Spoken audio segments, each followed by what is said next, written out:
राधे राधे सभी को। आज हम आपको बहुत प्यारी कहानी सुनाएंगे। सुनकर आपको बड़ा ही आनंद आएगा। ये कहानी ज़्यादा दिन पुरानी नहीं है, इसी कलिकाल की कहानी है।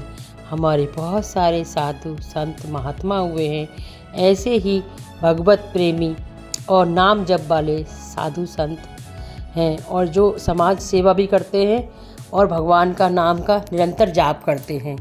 ऐसे ही हमारे गौरवपुर के राधा बाबा थे। उनका जन्म बिहार में हुआ था।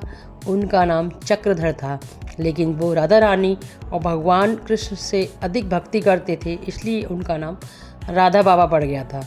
एक विशेषता ये थी कि राधा बाबा कभी भी वृंदावन या ब्रज में नहीं आए, लेकिन यहाँ की एक एक चीज़ के बारे में उन्हें सब कुछ याद था।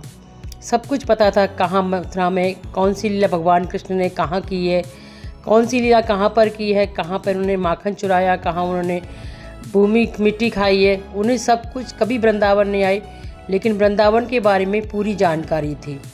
वो भगवान कृष्ण की इतनी भक्ति करते कि स्वयं साक्षात भगवान कृष्ण उनके साथ रहते थे। वो सत्संग करते और पूजा पाठ करते थे और हर समय नाम जप करते। उन्होंने अनेक ग्रंथों की रचना और उसके अनुवाद भी करवाए। कहते हैं राधा बाबा के साथ में भगवान कृष्ण हमेशा रहते थे। एक बार की बात है, राधा बाबा अपना सत्संग करके शाम को जा रहे थे जंगल के लिए, तो वो देखते थे कि एक बूढ़ी माँ उनके पीछे पीछे रोज आती थी। तो सब लोगों ने कहा कि बाबा, उस माँ अम्मा को रोका कि अम्मा तुम इतनी बूढ़ी हो, बाबा जंगल को जा रहे हैं, तुम इनके पीछे पीछे क्यों आती हो? बाकी समय तो तुम सत्संग करते ही हैं, तभी सुन लिया करो।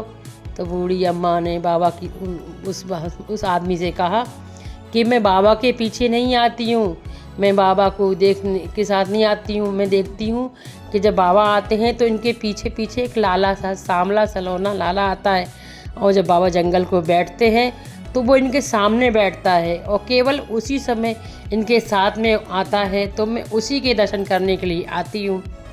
और ये देखो कितने बढ़िया संत महात्मा हैं, इतने अच्छे राधा बाबा हैं कि साक्षात भगवान कृष्ण वृंदावन छोड़कर राधा बाबा के पास यूपी के गौरवपुर में जाकर उन्हें दर्शन देते थे।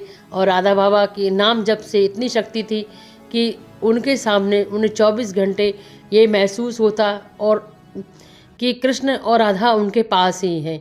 इसलिए लोग उनसे प्यार से उनका नाम राधा बाबा रख दिया था। राधा बाबा एक बहुत बड़े भगवताचार्य भाई जी के शिष्य थे।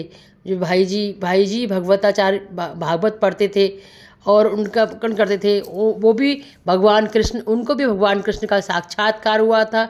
ऐसे ही राधा बाबा जी को भी भगवान कृष्ण का साक्षात्कार हुआ था।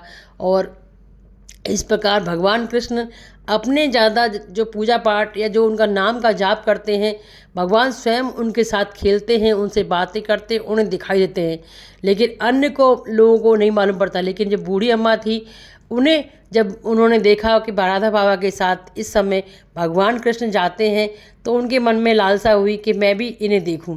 और जब भी वो बाबा निकलते कथा शाम को, तो जाकर उनके पीछे पीछे जाने लगी और जाती और देखती कि कितना श्याम सलोना सा बच्चा इनके पीछे पीछे जाता है, इनके साथ बैठता है, इनसे बातें करता है, इनके साथ खिलखिलाते हंसता है। किसी ने कहा कि राधा बाबा से एक बार कि बाबा, तुम इतनी पूजा पाठ राधा रानी भगवान कृष्ण की करती हो, तुम एक बार वृंदावन क्यों नहीं जाते? जाके वृंदावन दर्शन करके आओ, देख के आओ वहाँ पे। तो राधा बाबा ने कहा कि मेरे लिए तो हर जगह ही वृंदावन है। जहाँ मुझे श्यामा श्याम जी के दर्शन होते हैं, वही जगह वृंदावन है। तो राधा बाबा को उसी जगह पर श्यामा श्याम जी के दर्शन होते थे और उन्हें वहीं पे वृंदावन, गोलोक सभी महसूस होता था। ऐसे ऐसे महान संत हमारे भारत में आज भी मौजूद है, जो साक्षात भगवान के दर्शन करते हैं। आपको मेरी कहानी कैसी लगी? अगर पसंद आई हो तो मेरे चैनल को सब्सक्राइब कीजिए। अगर कर लिया है तो आपको थैंक यू, नहीं किया है तो प्लीज़ सब्सक्राइब कीजिए, लाइक कीजिए, शेयर कीजिए। ऐसी प्यारी प्यारी कहानियाँ आपके लाते रहेंगे। राधे राधे, राधे राधे। बस।